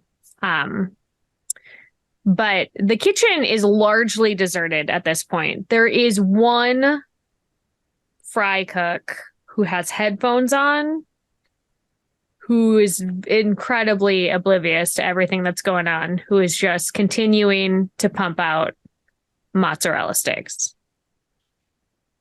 If just I can bop into his own. If I like go around the roof, is there any like, I don't know, roof tile loose or like another vent that doesn't have a fan in it that like maybe I can like to try to get down into it? Yeah. Yeah. Roll Scritches down and follow. Tiffany, Jerome could use the last remaining piece of gum to stick the fan up. Stick the fan up. I was just thinking this. I was wondering, like, can we gum the fan? Gum the fan up. Okay. What could go wrong with this industrial strength exhaust fan? Okay, so Jerome, willing to make the sacrifice of the last remaining piece of gum. Mm-hmm. And maybe if a little tiny, couple of molecules stays stuck there, nobody's got to know that. That's true. And asks Scritches for help just to divides it in half. We can each chomp on it a couple more times just to reactivate the stickiness of the gum. And I don't know. This is the Lady and the Tramp moment. Yeah. This is a perfect trash animal Lady and the Tramp moment. This is glorious. Mm-hmm. Yes. So just stretched between us as we reactivate the stickiness. There's a shooting star above you. Yeah. It's a beautiful night. I hear the beautiful crooning of Dime Front as Dean Martin. Wild. I don't know, Scritches, like, if we're gonna gum this thing up, where should we put it? Is there like a like motor, or like should we try to like put it in the fan blades? Well, it looks like that little spinny part right above the blade might be what's holding it all together. Maybe if we can gum that up, we can slow it down a little, or maybe stop it completely and still save you some of this gum for your tail. There's always more gum, you know. I mean, I grew attached to this piece, but it's fine. There's always more. So yeah, we stick the gum into the middle part and see if we can get it to burn out the motor or something. All right. And then I don't know. Do you want me just to drop down in there? Wait. I'm shoving this gum in, and then I'm jumping inside. Wait, does it slow down first? It does. It does slow down. You can hear it working, and it's like, it doesn't seem like it's gonna stop forever, but it's definitely literally gummed up the works a bit. Can we tell how hard or how sharp the blades are? They're not super sharp, but they get moving pretty fast. It would hurt if you got thunked. Jerome, I got one more last ditch effort idea. What's up? Latch on to my tummy. Okay. The continuation of the Lady and the Tramp moment. When Jerome grabs on, ever. Jerome grabs on, Scritches rolls into a ball and just drops down into the fan. Yeah, so you get a little bunked a few times, but you make it through safely. And right as you pass through, the gum gives up the ghost, and it goes back to the exhaust fan spinning. You fall down. That's on having natural armor. Yeah, you fall down directly into a big salad. One of those big bowls of pre-made salad with sauce and stuff. So you have like Caesar dressing all over you now. But it was like a comfy landing, just like a thunk. Very important question. Yes. Is this anchovy, like real anchovy based Caesar dressing? It is. Okay. Good. It is. Yeah, Gustavo doesn't skimp on that part. Okay. There are other ways he cuts corners, but not on the Caesar dressing. Yeah, I guess Jerome like wiggles around in it to get himself good and coated, and then goes to find the other two. Are you coming, Scritches? Scritches pulls themselves out of the bowl, just like trying to shake off the lettuce that's stuck. It's like, yeah, I'm coming. I'm coming. Like a cat stepping in water, like every step. And also goes to find Jim and Evie. Miss Evie, in the meantime, has been taking advantage of there not being humans other than the band, who seem very into what they're doing. And has like torn a bunch of napkins out of one of the little metal holders on one of the tables. Like they're all ripped to shreds and ribbons. Absolutely. She kind of gathers them up in her beak, and she flies back over to Jim and starts trying to like windshield wiper get the foam off his eyes. Face. Yeah, I mean, I think most of it is gone. That was very kind of you. I think he can see again. And in fact, he's going to, when you are able to clear the rest off of his eyes, this is when Jim is going to spot this piece of psychic trash that somebody dropped on their way out. So that is Cody. Cody, what was your piece of psychic trash? Wait, before we do that, can I just give everyone a piece of extra trash? Yes. Because all of that was amazing. Yes, everyone gets trash. You did it. Okay. So who found the trash? Sorry. Jim found the trash. Jim finds an old, still wet, used tea bag, and then on the little tag of the tea bag, it says, "Just relax." Which is especially weird because Gustavo's does not serve tea. We don't know how it got here. Contraband. Maybe Claire brought it in. We don't know. Yeah. All right. And what we're going to do is we are going to do a spoken exquisite corpse. So, starting with the protagonist, who is Jim. The players take turns speaking a one-sentence vision, one word at a time, until it is complete. And then we are going to discuss this vision to answer the question. So, Jim, what is the question that you have about this tea bag, about this venue? It's tough because it's a toss up between who and why. Mm. Who's doing it or why are they doing it?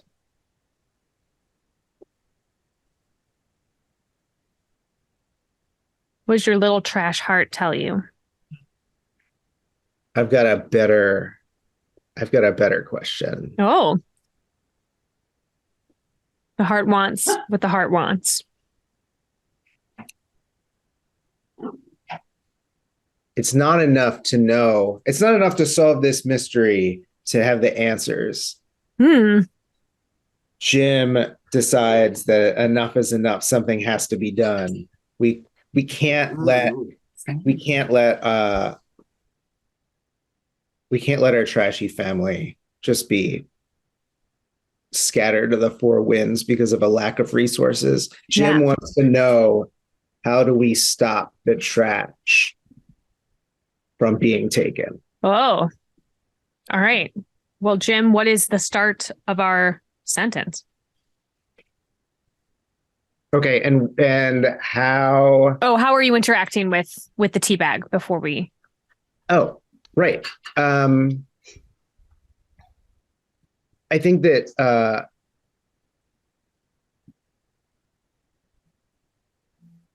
Jim just sees the just relax. And that was just what he needed to hear. That's so nice. Just needed like a, hey man, just chill. Like, just take a second. Jerome, how do you interact with this tea bag? Jerome nibbles a little hole in the paper to get like right at the tea leaves. Just for, an extra squirrely hit of caffeine to get him through the rest of the night. Yeah, I think this is like one of those like full trash teas, right? Like this is not like good. This is like sawdust tea kind of the drippings at the end. Like this is very cheap tea. It is very caffeinated though, so you feel it. Scritches, how do you interact with this tea bag? It is a leaking tea dust. On the opposite corner of where Jerome has nibbled a thing, Scritches just puts it in their mouth and just like sucks the liquid. We're back to Lady and the Tramp. The two of you. Goodness. And Miss Evie, what are you doing with it? Miss Evie takes a little bit of the loose tea and kind of like sprinkles it on her neck and garlic bread stole and just sort of breathes it in. Smells the best. Okay, so that's the order that we're going to go in. Okay, so it's going to be Dustin, Tiffany, Cody, Deidre. Let's write our exquisite corpse. We're writing a sentence, our one sentence vision, one word at a time until it is complete. We're going to start with Dustin. One word. We haven't found our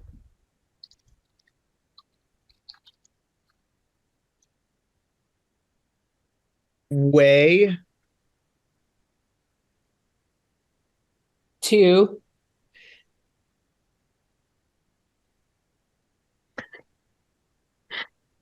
the Okay.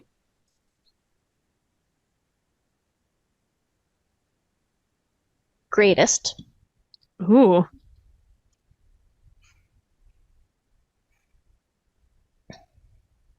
Oh, it's me. It's you. Sorry. Trash.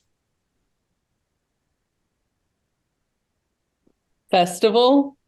Festival, yeah. Is that the end, or are we continuing the sentence? We haven't found our way to the greatest trash festival. Do we need another word? Whose go is it? It's Cody's. Cody, you can put a period on that or throw another word down. Period. Okay. I think that's a good stop. All right. So, how does this answer the question? How can we stop the trash from being taken? I think this probably means we have to find the greatest trash festival, and that'll give us our answers. Any ideas? I think if we combine this with our last vision, maybe we're meant to find the place where they're taking the trash and release it Oh, and spread it back around. Free the trash. free the trash.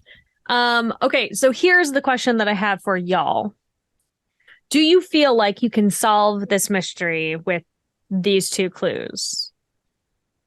Or do we want to try to schedule a third installment? I mean, it does seem like while not I don't want to preclude the possibility of another session, but it does seem like we have an idea of what might be going on. Mhm. It sounds like people are taking the trash to take to the trash festival. Trash festival. There is a trash festival happening somewhere, Mm-hmm. and they're taking all of our trash to the trash festival. Mm-hmm. And we want our trash festival. Right. Yes. Obviously. So like how so you feel like you've solved the vision, right? You've solved the mysteries that they are stealing trash to take it to a trash festival. Yeah. Um And if we want to stop them, we need to go to the trash festival. to go to the trash festival. Sounds amazing. That maybe even solves like a separate mystery. Interrupting the supply lines is the next chapter Yeah, in the, for sure. the mystery novel. So dawn could be breaking at this point. Dime front maybe played all night. Straight through. Gustavo was like, forget it. I'm going home. Today has been a wash. He just left. Dime front continues to play. Everybody else had cleared out. Claire comes in the morning and is like, what happened here? I have one night off and everything goes to shit. Yeah. Is that the shape of a bear? What happened? There's just a silhouette Silhouette of a bear. in white of like where you got hit Where with you got the hit spray with the- against the dumpster. Yeah. Just like I don't even want to know. I don't want to know. Yeah, so we have solved the mystery. I mean, we have been going for quite some time, and so we're at the point where we need to just wrap it. I'm gonna say that should we decide to revisit, that we will continue, we will add on to it at some point in the future if we would like. But for now, the four of you feel very content knowing that someone is stealing your trash to take it to the trash festival, and they're not telling you where it is, which is just rude. So let's have you count your trash. I want to know who the trash detective is. I think it's Tiffany. Mhm. I think it is. I think so. She got the bonus piece. Bonus piece of trash. Good job, Tiffany. What kind of trash do you all have? I have this just uselessly short Ethernet cord. Oh, that is absolutely trash. Chunky. Chunky. Chunky. Yeah. Yeah. The piece that didn't get used, I have a mask. A mask. Perfect. I have this old Christmas ribbon that was somehow in the top of my trash can today. Weird. And It this, wanted to be played with. and this old bag of coffee from Texas. Oh.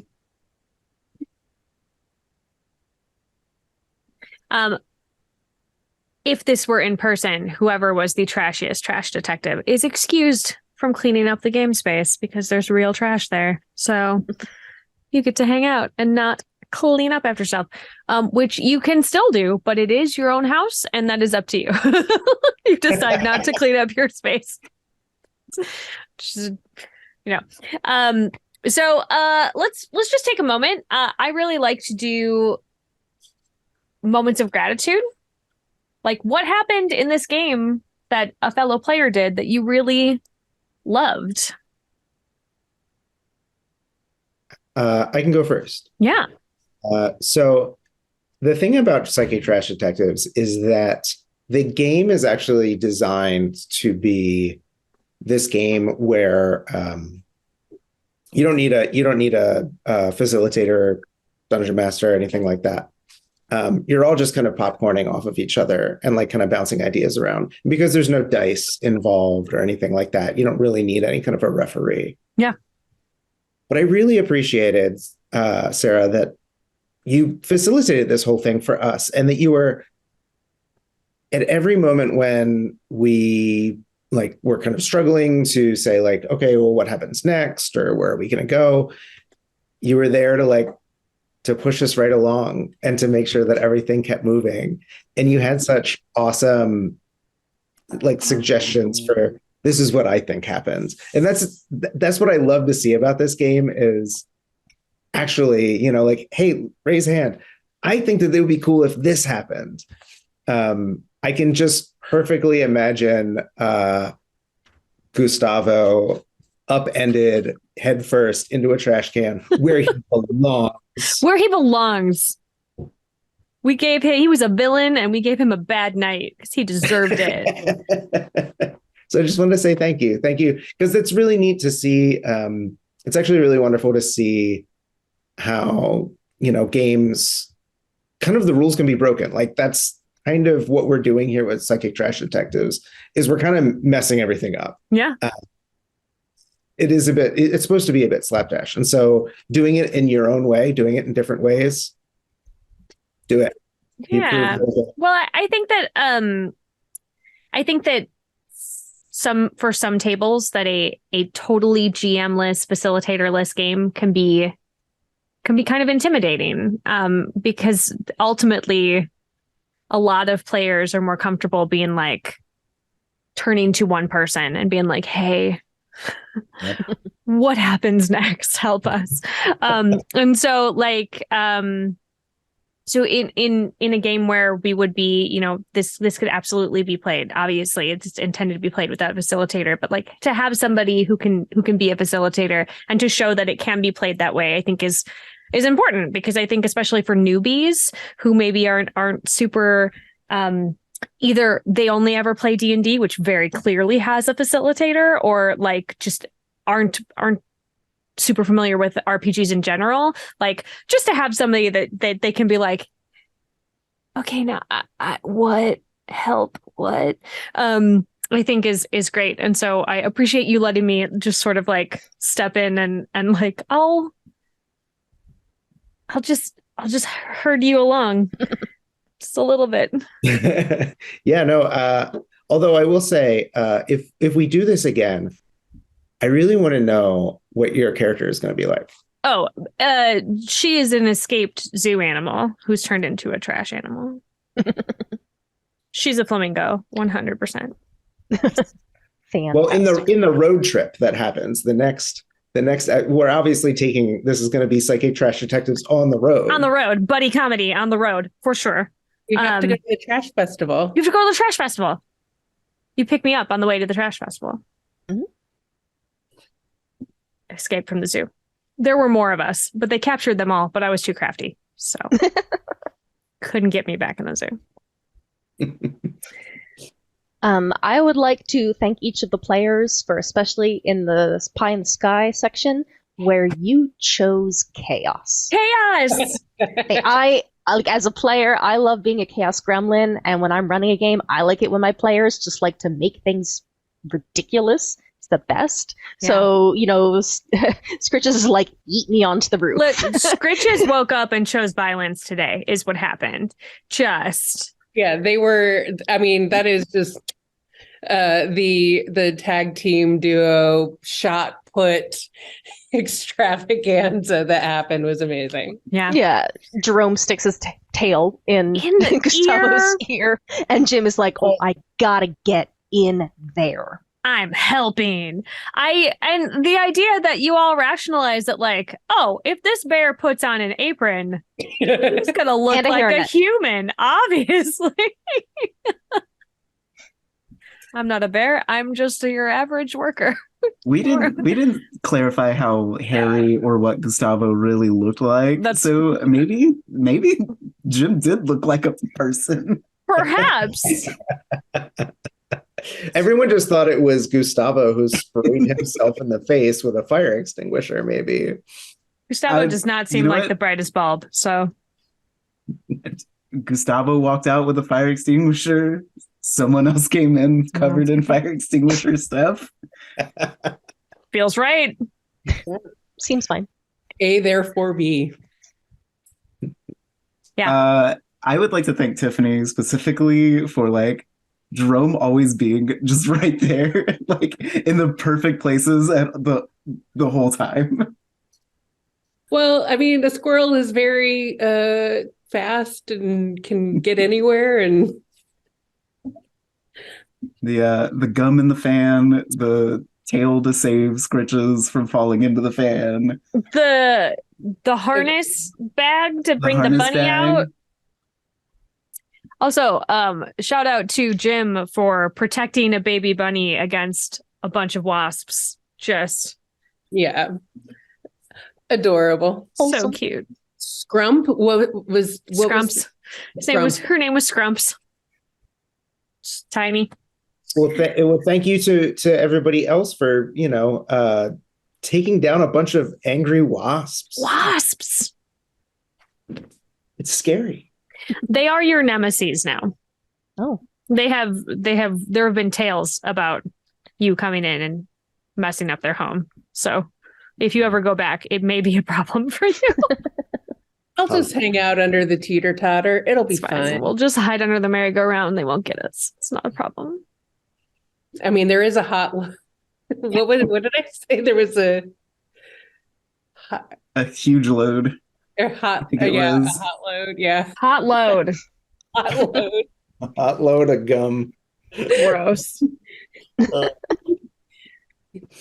What? Midsummer. Joy.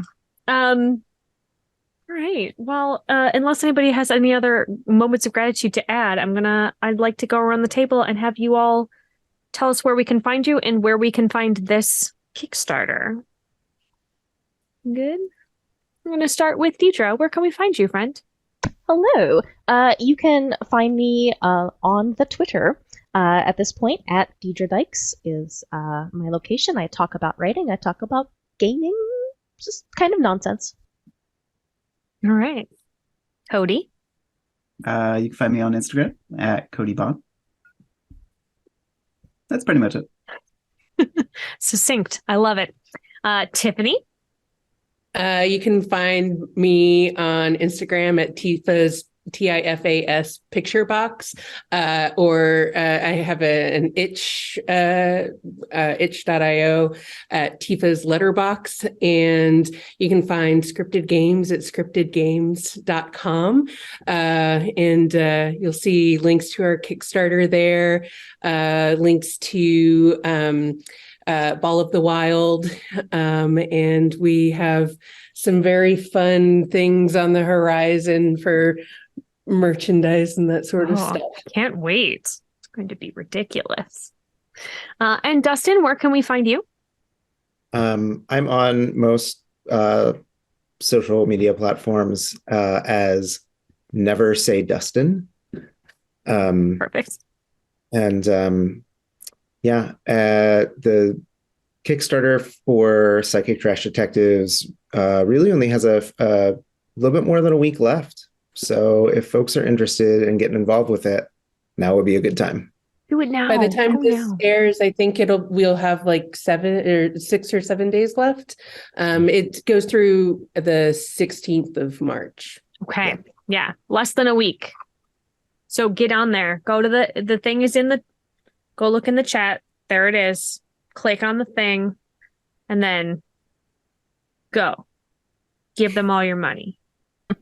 Part of your money. We've Give 'em had part. hit so many of our stretch goals that it's really going to be, we're going to have flash fiction included, where we have more illustrations lined up, and we just added some more sticker options for add-ons. You can also add on extra copies of this or Ball of the Wild.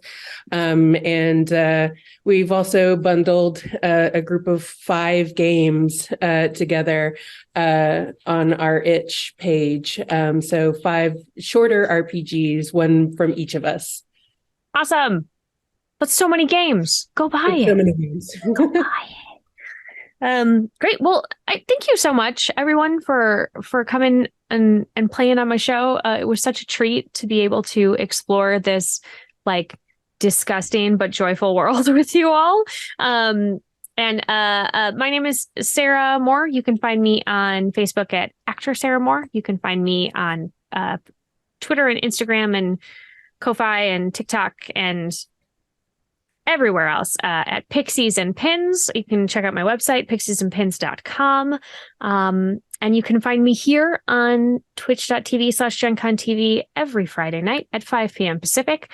I don't know what I'm playing next week. It's going to be a surprise for everybody, especially me. We don't know. I'm going to show up. I'm going to play a thing. It's going to be great. You should check it out.